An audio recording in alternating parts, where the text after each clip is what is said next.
Welcome to my channel.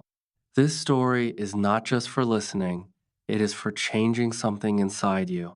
At the age of 18, Ayan stood in front of his mirror and tried to speak English. The words broke in his mouth.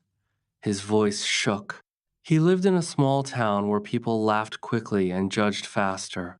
Ayan dreamed of speaking English confidently. He wanted to study abroad.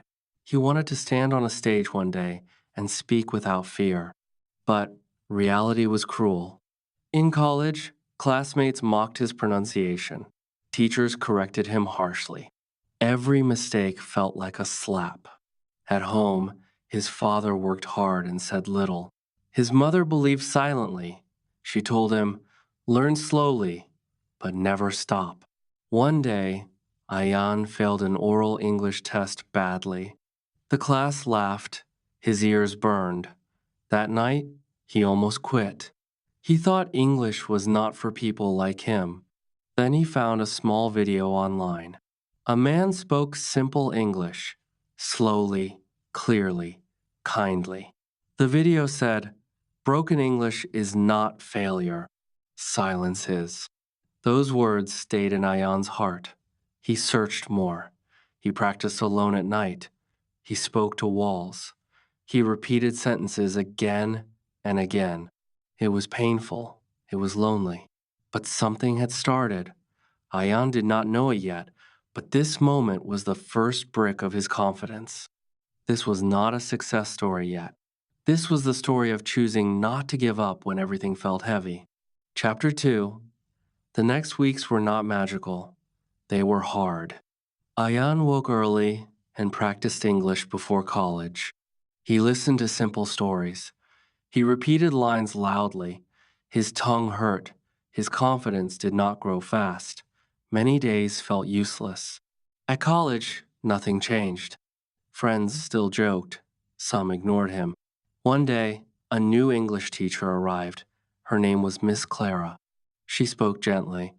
She listened carefully. When Ayan spoke, he expected laughter. Instead, she smiled. She said, "You are brave. You speak even when afraid." No one had ever said that to him. After class, she stopped him. She offered free practice sessions every weekend. Ayan hesitated. Fear returned. But he remembered his mother's words. He joined. In those sessions, he failed many times. He forgot words. He mixed grammar. But Miss Clara never laughed. She corrected softly. She taught him one rule at a time, one sentence at a time. Slowly, Ayan spoke longer sentences, very slowly, but clearly. At home, his sister listened to him practice. She clapped, even when he made mistakes. That support mattered. One day, Ayan answered a question in class. It was not perfect, but it was understood. The class stayed quiet. No laughter. That silence felt powerful. That night, Ayan smiled while sleeping. He realized something important. Confidence was not loud. It was built quietly, brick by brick, word by word. Chapter 3. Success invited new problems. Ayan started believing a little, but fear tested him again. A college debate competition was announced. English only. Miss Clara encouraged him to participate. His heart said no. His fear screamed yes. He remembered past humiliation. He remembered shaking hands. He almost refused. At home, his father noticed his silence. For the first time, his father spoke about his own failures. He said, "Fear never disappears. Courage is moving with fear." Ayan registered his name. The days before the debate were terrible. He forgot lines. He stuttered. He imagined failure every night. Miss Clara trained him patiently. She taught pauses. She taught breathing. She taught him to smile even when wrong. On the debate day, his legs felt weak.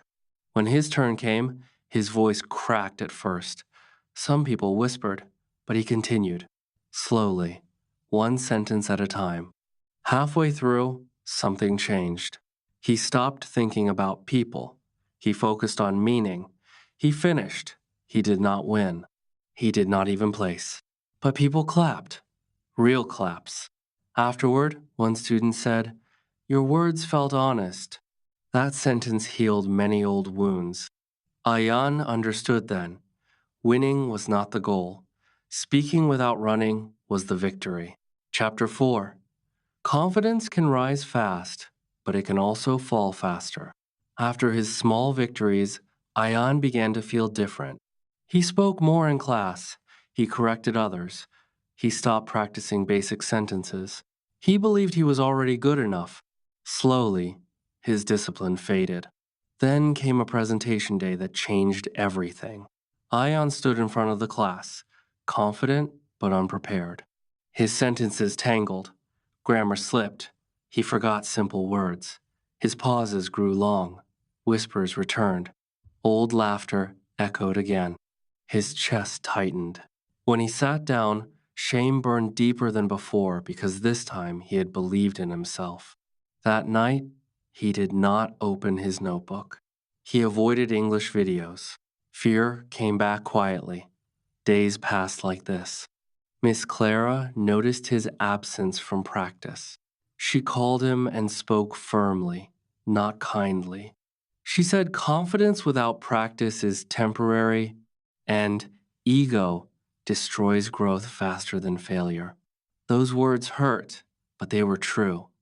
Ayan realized he had stopped respecting the journey. He returned to basics with humility. He read simple stories again. He practiced pronunciation slowly. He recorded his voice and listened, even when it felt painful. At home, his mother listened without judging. His sister corrected him gently. Slowly, confidence returned, but this time it was calm. One evening, a junior student asked Ayan for help with English. Teaching that student reminded him how far he had come. He understood a deep lesson. Falling is part of growth. Staying down is the real failure. Chapter 5. Months later, life tested Ayan again, but this time in a new way. An email arrived about an online interview for a foreign university. English only. His hands shook while reading it. Old fear knocked again, but it did not control him anymore. He made a plan. Every day, he practiced interview questions. He spoke in front of a mirror. He timed his answers. He focused on clarity, not perfection. Miss Clara guided him carefully. She reminded him to pause, breathe, and smile. At home, his father listened quietly every night. One evening, his father said he was proud. That sentence gave Ayan strength he never knew he needed. On the interview day, his heart beat fast, but his mind stayed present. When he made mistakes, he corrected himself calmly. He did not rush. He spoke honestly about his journey, his struggles, and his growth. The interviewer listened carefully and smiled. When the call ended, Ayan felt peaceful. Weeks later, an email arrived. Acceptance. Partial scholarship. His mother cried. His sister jumped with joy. Miss Clara smiled silently. Ayan did not celebrate loudly. He sat alone and remembered the boy who once feared a single sentence. This success felt heavy and beautiful because it was earned through pain, discipline, and patience. He realized this was not the end of learning. It was proof that effort changes destiny. Broken English had not stopped him. Giving up would have. Chapter 6. Today, Ayan speaks with confidence, but more importantly, with courage. He still makes mistakes. He still learns every day. But fear no longer controls his voice. When he looks back, he does not see failure. He sees lessons. He remembers the laughter, the silence, the long nights, and the slow progress. Each struggle shaped him. Each setback strengthened him. He understands now that confidence is not about perfect English. It is about refusing to stay silent. His journey carries a message for you. If your English feels broken, you are not broken. If progress feels slow, you are still moving. Do not wait for confidence to start. Start, and confidence will follow. Practice daily, even when motivation is low. Accept mistakes without shame. Find guidance, but trust your own effort. Family support, teacher guidance, and self belief together can change everything. Failure is not your enemy, quitting is. Your story is still being written. Speak today, try again tomorrow. Fall, but stand stronger. If you work hard, your voice will grow. If you believe, your fear will shrink. And if you never give up, one day you will inspire others with your journey. So take action now. Open your mouth. Speak your truth. Practice your dream. Your confidence is waiting on the other side of effort.